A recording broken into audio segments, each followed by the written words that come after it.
Lorsque nous faisons l'expérience de la vie de Dieu, nous faisons aussi également l'expérience de la connaissance de Dieu. Beaucoup de personnes viennent à l'église, non point pour expérimenter un réveil, mais pour dormir.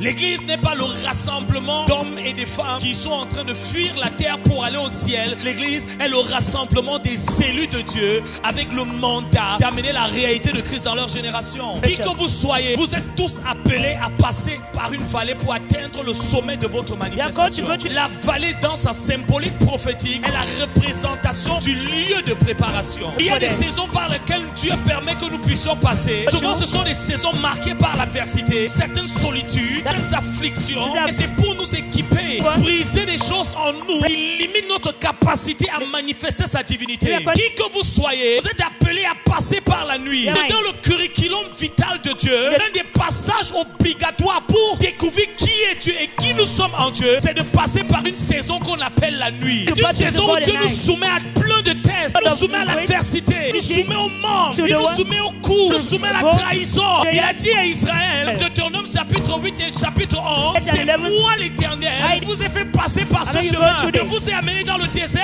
je vous ai exposé à la chaleur, je vous ai donné pour nourriture la manne que vous ne connaissiez pas. Afin de voir ce qu'il y avait dans vos cœurs. Plus grand est le niveau auquel Dieu vous amène, plus grande sera l'adversité à laquelle il va vous préparer. Si vous n'avez pas la capacité de vaincre vos propres géants, comment serez-vous capable de délivrer les autres de leurs géants? Jamais Dieu n'envoie dans une génération un homme qui n'a pas d'abord été caché avec lui. Dans un processus de cachette, il se soumet à des challenges, des choses qui semblent être contre lui, mais qui ont pourtant pour objectif de révéler qu'il y a quelque chose en lui qui est plus fort que ce qu'il affronte. Dieu ne te soumet pas à l'épreuve pour que l'épreuve t'enterre, mais pour que tu aies la preuve que tu es invincible, que tu es indestructible, que tu es inarrêtable. Il y a quelque chose en toi qui vient de lui, qui porte ses caractéristiques et que rien ne peut empêcher et arrêter. Personne n'écrira l'histoire de ta vie à ta place. Tu n'as pas été créé pour raconter l'histoire de ta vie, mais pour l'écrire. Lorsque tu acceptes le challenge, le test, Dieu te donne la force.